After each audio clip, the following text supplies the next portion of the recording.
While we tend to focus so much on the players, there are so many other moving parts to ensure that a franchise is successful.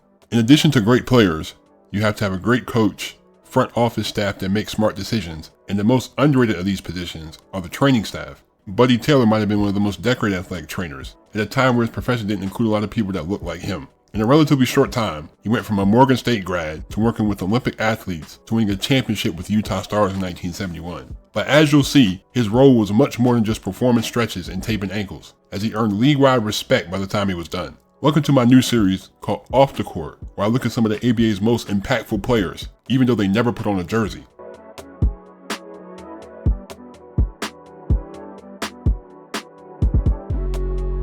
Henry Alvin Taylor was born on December 18, 1929 in Richmond, Virginia. He earned his bachelor's in physical education from Morgan State, also becoming the first black man to earn a master's in athletic training from Indiana University. He got his start in semi-pro football, working with the Richmond Rams. From there, he continued his profession in the Army. Then he got his big break, being selected to work with the U.S. track and field team in the 1968 Mexico City Olympics, specifically with the women's team in an era where they weren't getting a lot of attention. He also worked at the Maccabi Games in 1969, which is the Jewish version of the Olympics. 2 years later, he co-authored a training manual that became widely used by others in the field. Buddy then went to the professional basketball world, serving as a trainer for the Utah Stars, working with legendary coach Bill Sharman. He often handled secretarial duties as well, which included booking flights, coordinating hotels, and dealing with catering. He even added some jewelry as the Stars won the ABA championship in 1971. Here's what Utah legend Willie Wise had to say about him. Buddy was great. Buddy was wonderful. I loved being around Buddy. He was always making, if you were down, he knew how to make you happy.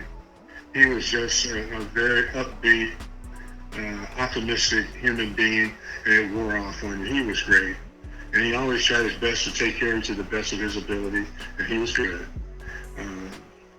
I love Buddy as much. I had two trainers that I just adored. Buddy Taylor was number one, and Chopper. What's Chopper's name? I can't think of his real name. Something. Anyway, those were the two best trainers I've ever had. Buddy number one, Chopper number two. Oh, awesome. Yeah. So I thought the world of Buddy. After winning a ring in 1971, he moved to Carolina to work with the Cougars under Larry Brown. He also returned to be a trainer for the track team for the 1972 Munich Olympics and the Maccabi Games again in 1973. After the Cougars relocated, he moved back to the college ranks, politely declining an offer from Dean Smith and working at Tennessee State, teaching first aid and injury management. In 1974, he became a head trainer and assistant professor at Winston-Salem State, where he was involved in 20 championship teams, helping 11 athletes reach the professional ranks. The way he moved around the field was recognized, as he was featured in Ebony magazine for breaking barriers in sports training and medicine. In 1981, he became the youngest person inducted into the National Athletic Trainers Association Hall of Fame. He also got into the Tennessee Trainers Hall of Fame, the Winston-Salem State Hall of Fame, and was also a two-time recipient of the Kramer Products Trainer Award for his outstanding contributions to the athletic training field. Buddy passed away in 2003 at the age of 74, but his contributions to the field of athletic training were extremely important. He was a trailblazer, breaking barriers and also showing future generations how to move as a professional. Thank you guys, I really appreciate y'all. This is a different video I wanted to make today. Shout out to Monty Taylor. He is the son of Buddy, and he is also the one that got me connected with Willie Wise. Thank you, I appreciate you, Monty.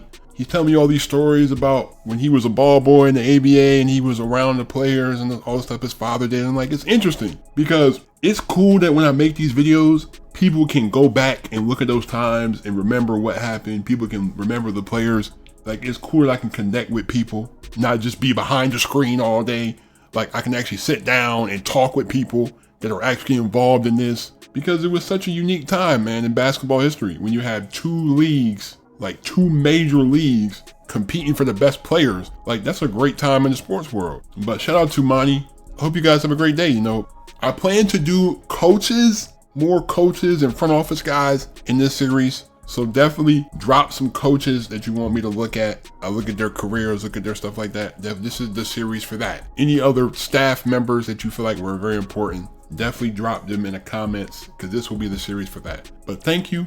Please be safe. Leave a like if you enjoyed. Hit that subscribe button to my channel. Turn my post notification on if you haven't already. Thank you.